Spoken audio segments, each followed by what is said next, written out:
Humans are only one species among millions upon millions around the globe. Who are we to suggest that we are the superior race? Have no moral justification for killing these animals in the first place. Thank you so much, Ali, for joining today. I have so many questions to ask you regarding this documentary Envoy, issue of shark nets in Australia, and the impact on marine lives. 11,000 sharks killed per hour. Yeah. That's over 100 million per year.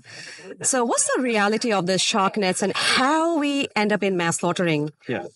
So with the 11,000 sharks killed per hour or 100 million, over 100 million sharks killed per year, that's to do with like global stats regarding, commercial mass overfishing, shark fin souping, and all that sort of stuff. The shark nets itself, we just argue that we shouldn't be adding to that statistic with another form of detrimental form of protection by killing and harming all these marine life, not just sharks. Actually, it kills over 94% of non-target species of sharks, right?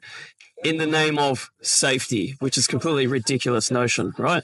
I would argue that we don't even have a moral justification for killing these animals in the first place, even if they were to be somewhat safe. But there is absolutely zero evidence to suggest that these shark nets actually protect us in any way. So we got to get rid of them. You can actually see them right there. Oh, wow, yeah. Yeah. So very close to us. And actually, with all the animals that they catch, turtles, seals, dolphins, whales, even penguins, and all these other species of rays and fish and whatnot, they actually draw in potentially larger and potentially more dangerous species of sharks. So I would argue that they're actually more detrimental to the safety of beachgoers who are afraid of sharks. Yeah. 80% of shark bites have occurred at protected netted beaches. Yeah. Do you think that the government is deliberately implementing the shark culling program and it has nothing to do with saving human lives? The significant reason as to why the government continues to implement the program is political fear.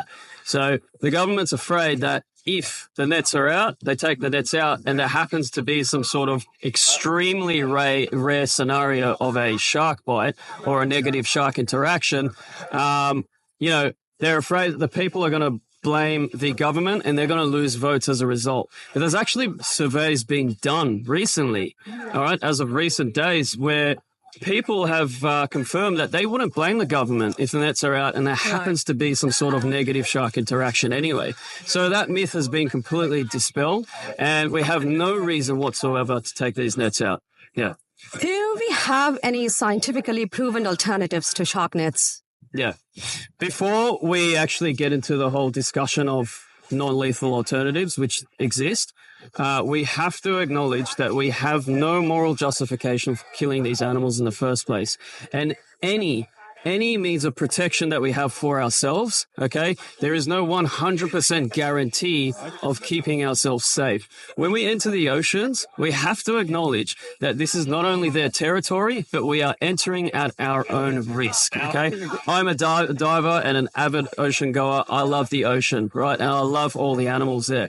But every time I go, I acknowledge there is a tiny, tiny, tiny risk that something bad may happen. The same way I get in the car every day and I go to work and I acknowledge that I might die today. It's the unfortunate reality, but we don't take that into account.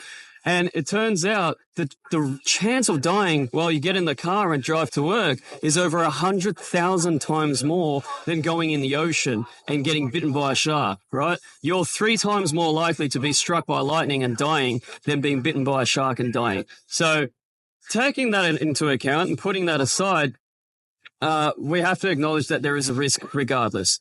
There are non-lethal alternatives that exist. The most widely accepted community form of alternative is drone surveillance. We have drone surveillance, which is actually the world's largest aerial surveillance program in the world. In New South Wales, we can say that. Surf lifesavers send out drones and they detect potentially dangerous sharks that come close to humans, and they warn, beachgoers. Ocean goers make their own personal accountability whether they want to stay in the water or not.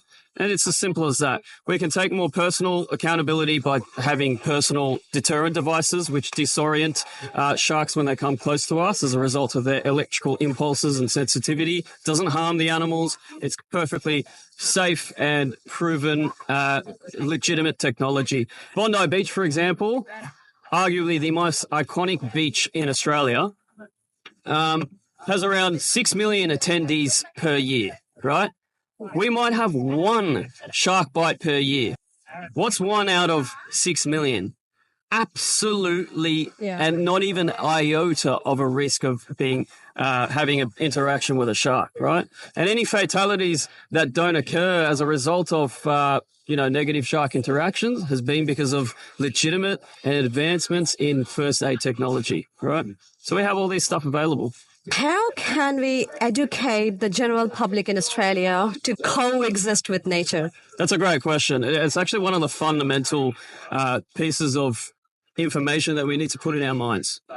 Humans are only one species amongst millions upon millions around the globe.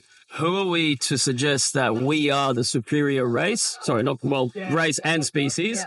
And therefore, we must view other species as inferior. If anything, from an ecological perspective, if humans were eradicated today, the Earth will thrive. If the sharks were eradicated like today, which they are drastically decreasing in their populations, humans won't be able to survive. We can't survive without sharks, let alone other species of animals as well, right? Sharks are the apex predators of the ocean. Once we get rid of them, we won't survive. They provide us with the oxygen that we breathe. They sequester the carbon. They're not, they're personally responsible for taking care of the ecosystems of the ocean and whatnot. So it first starts with aligning our values with that, which we tell ourselves we have no justification in harming other species for the sake of supremacy, human supremacy. That's where it starts. Yeah, and that's why with regards to nets, when people ask about non-lethal alternatives, I start with, let's agree that there is no justification for killing these animals in the first place, right?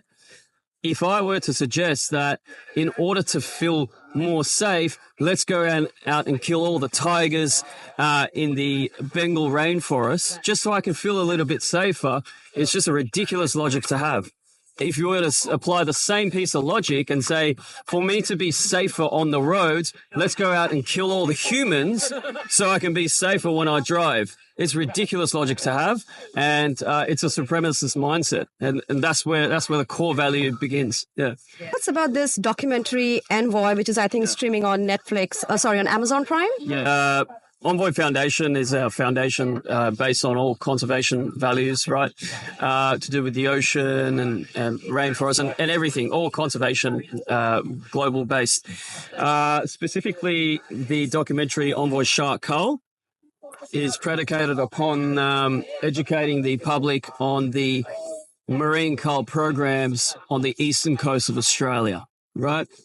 When we say the phrase marine cull, most people will assume like China, Indonesia, maybe Japan because of the whaling, but no one actually thinks of Australia.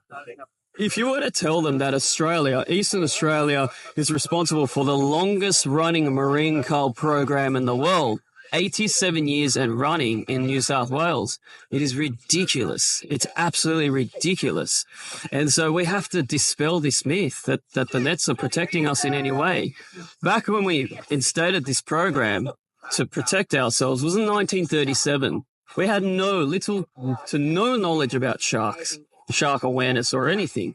So this documentary is a great documentary produced and directed by Andre Burrell.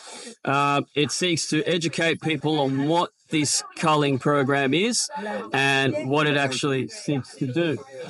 It only results in the indiscriminate death and slaughter of thousands upon thousands of marine life, and we've got to get rid of it. It's a great documentary. I suggest everybody watch it and make themselves aware and educate themselves. Yeah. And we have also a petition to sign. Yeah, there's a petition on change.org to sign and to essentially urge the governments of New South Wales and Queensland to eradicate the shark net program, as well as you can send an email to the ministers, which we highly suggest and urge them to abolish the program, as we want to make the ministers and the governments aware that us as the public, we don't want these programs in place. We don't want to be killing marine life for a false sense of security.